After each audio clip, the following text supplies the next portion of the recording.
अनीता चौधरी और अपने चैनल के जरिए एक बार फिर आपके साथ रूबरू हुई हूँ और आज बात करेंगे पाकिस्तान की। पाकिस्तान अपनी आदतों से बाज नहीं आता है। जब देखो वो कोई ना कोई ऐसी नापाक हरकतें करता रहता है, लेकिन वो समझता नहीं कि हर बार उसको मुंह की खानी पड़ती है। त्योहारों का माहौल खराब करने की पाकिस्तान की ये जो गंदी कोशिशें हैं वो न जाने कितने दशकों से चली आ रही हैं और इस बार भी देखने को मिला। पाकिस्तान ने भारत में दिवाली के त्योहार के रौनक को खराब करने की कोशिश की, उसके जो रोशनी है उसको बंद करने की कोशिश की, लेकिन भारतीय सेना ने इसका माकूल जवाब दिया। आज आपको वो वीडियो दिखाऊंगी जिसमें भारतीय सेना ने बताया कि तुम्हारी कोई औकात नहीं है पाकिस्तान, जब तुम क्यों बार बार आंखें दिखाते हो। जब भी तुम आंख दिखाते हो तुम्हारी आंख बार जो है उसको नीचे नजरें नीची करनी पड़ती हैं, आंख निकाल ली जाती है तुम्हारे सैनिकों की, फिर भी तुम बाज नहीं आते अपनी गंदी हरकतों से। आपको बता दें कि पाकिस्तान ने दिवाली की रौनक बिगाड़ने की नापाक कोशिश जो की थी उसकी भारतीय सेना ने मुंहतोड़ उसका जवाब दिया है और पाकिस्तान के कई बंकर्स उड़ा दिए हैं और उनके 8 सैनिकों को ढेर कर दिया है। यही नहीं, माना जा रहा है, जो खबरें आ रही हैं सैटेलाइट से, जो पिक्चर्स आ रहे हैं उसको देखा जाए तो न जाने कितने ही पाकिस्तानी सैनिक घायल हो चुके हैं। आपको बता दें कि दिवाली के ठीक पहले पाकिस्तान ने कश्मीर बॉर्डर पे कई जगहों से, कुपवाड़ा से लेके उरी तक में कई जगहों पे सीज फायर का उल्लंघन किया और फायरिंग शुरू कर दी। भारतीय सेना ने इसका माकूल जवाब दिया। हालांकि हमारे नागरिक भी इसमें घायल हुए जो बॉर्डर एरिया में जिनके गांव बसे हुए हैं। अचानक ये फायरिंग की गई थी। हालांकि भारतीय सेना ने की भरसक कोशिश से वहां के लोगों को विस्थापित कर दिया गया, लेकिन पाकिस्तान जो है वो अपनी आदतों से बाज नहीं आता। हर बार जानता है कि कई बार वो जब उसको मुंहतोड़ जवाब दिया गया तो इस तरह से जवाब दिया कि पाकिस्तान को सफेद झंडे दिखाने पड़े थे शांति के लिए, लेकिन पाकिस्तान इन हरकतों से बाज है। बेशर्म है पाकिस्तान। आपको बता दें कि पाकिस्तान को FATF में ग्रे लिस्ट में रखा, बड़ी मुश्किल से ग्रे लिस्ट में आया। ब्लैक लिस्टेड करने वाली थी पूरी दुनिया उसको, और अरब देशों ने पाकिस्तान के उन फालतू जो टेररिस्ट हैं, जिनको कि कुत्ते भी हम बोल सकते हैं, उनको इंटरनेशनल टेररिस्ट घोषित कर दिया है, जिसको पाकिस्तान बचाता आता है, जिसमें हाफिज सईद और लखवी जैसे जो आतंकवादी हैं उनके नाम भी शामिल है। पाकिस्तान को लेकिन शर्म नहीं आती, वो इस तरह की हरकतें करता रहता है।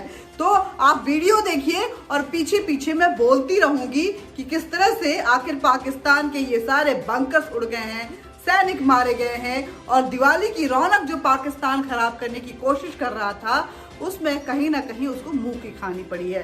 तो आपको बता दें कि आज की बात है ये, भारतीय सेना के सूत्रों के मुताबिक भारतीय सेना की जवाबी फायरिंग में पाकिस्तान के कम से कम 7 से 8 पाकिस्तानी जवान जो हैं वो मारे जा चुके हैं और मारे गए पाकिस्तानी सेना के जवानों में 2 से 3 पाकिस्तानी जो की SSG की कमांडो भी शामिल है। उनकी बहुत ही स्पेशल फोर्स है SSG, जिसके कमांडो भी मारे गए इन सैनिकों में शामिल है।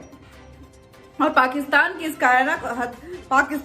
त्योहार के मौके पर पाकिस्तान ने जो ये कायराना हरकत की थी उसको देखते हुए LOC के आसपास के इलाकों में सीज फायर का उल्लंघन शुरू कर दिया था। उसको देखते हुए वहां बॉर्डर से लगे जो इलाके हैं उनको खाली करवा दिया गया है और पाकिस्तान की फायरिंग का मुंहतोड़ जवाब दिया गया है। भारतीय सेना के सूत्रों के मुताबिक भारतीय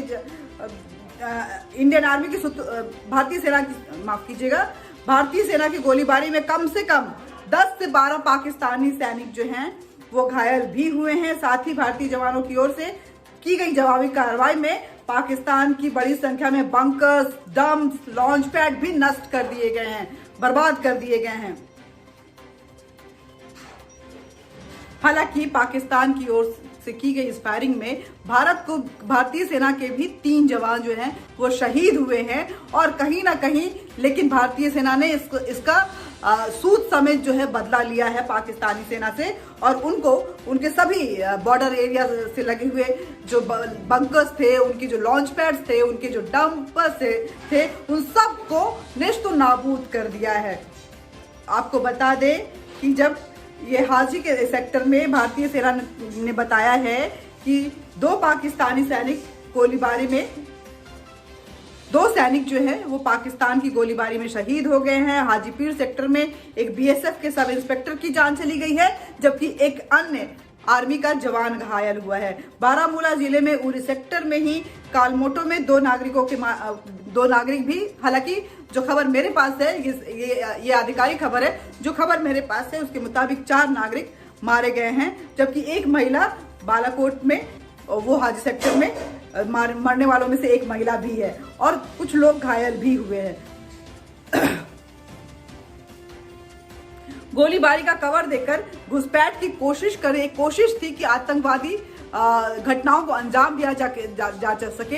इसके लिए सीज फायर का उल्लंघन किया। ये जो फायरिंग चल रही थी इसको कवर फायरिंग माना जा रहा है, और उसमें आतंकियों की घुसपैठ करने की कोशिश को भी माना जा रहा है कि ये एक कोशिश थी कि आतंकवादियों को सीमा पार से घुसपैठ किया जाए और भारत में आतंकवादी हमलों को अंजाम दिया जाए।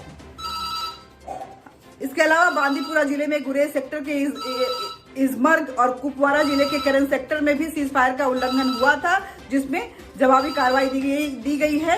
करन सेक्टर में गोलीबारी का कवर देकर घुसपैठ की कोशिश को नाकाम कर दिया गया है। एलओसी के फॉरवर्ड पोस्ट पर हमारे जवानों ने कुछ संदिग्ध गतिविधियों को नोटिस किया था, जिसके बाद भारतीय सेना चौकन्नी हो गई थी और घुसपैठ के इस कोशिश को नाकाम कर दिया।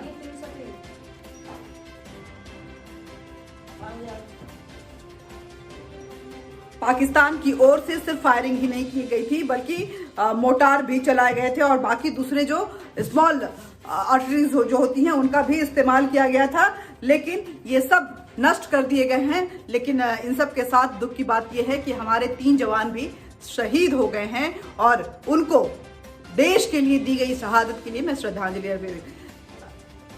बात यह है कि आपने जो वीडियो देखा उसमें देखा कि पाकिस्तान हर बार कुछ कोशिशें करता है, हालांकि भारत को उसका खामियाजा थोड़ा बहुत भुगतना पड़ता है, लेकिन जो जवाबी कार्रवाई होती है उसमें पाकिस्तान कहीं ना कहीं बर्बाद हुआ नजर आता है। और लेकिन इस बर्बादी का पाकिस्तान को जरा भी शर्म नहीं है, जरा भी उसको डर नहीं है, ना वो अपने नागरिकों को की सुरक्षा को समझता है, और ना ही जो 2 देशों के बीच में संधि विराम की एग्रीमेंट हुई है, ना उसको कोई वैल्यू देता है, ना वो पूरे विश्व की तरफ से जो एक मैसेज बार बार दिया जाता है कि आप संघर्ष विराम का उल्लंघन नहीं करेंगे, आप आतंकवादी घटनाओं को बंद करें, आप एपिसेंटर बनते जाते हैं टेररिज्म के, उस पे कमांड करें। लेकिन पाकिस्तान इन सब को नहीं समझता, क्योंकि बात यह है कि पाकिस्तान के अब पूरे ब्लड में ये जो आतंकवाद है वो घुस चुका है। वो इसके बिना शांत नहीं। खासकर इमरान सरकार की अगर बात करें तो आतंकवाद को लेकर के पूरी तरह से विफल सरकार रही है। अपने ही देश में न जाने कितने आतंकवादी घटनाएं हो चुकी हैं, लेकिन उसके दर्द को समझने के बजाय वो उन चीजों को बढ़ावा देता है और गुड और बैड टेररिज्म की एक डेफिनेशन तय करने की कोशिश करता है। हालांकि पाकिस्तान के इस डेफिनेशन को पूरे वर्ल्ड ने नकार दिया है। आज के लिए बस इतना ही। बातचीत करते रहेंगे, बातचीत का ये सिलसिला जारी रहे, इसके लिए जरूरी है कि आप हमारे चैनल को सब्सक्राइब करें, साथ ही बेल बटन दबाएं और लाइक जरूर करें। एनर्जाइज करता है ये। आप अपने विचार साझा जरूर करें, क्योंकि आपके विचार हमारे लिए बेहद जरूरी होते हैं, जो हमको और पॉलिश करता है, और साथ ही आपसे जुड़े मुद्दों को उठाने में हमें कुछ सहायता मिलती है। बस, नमस्कार।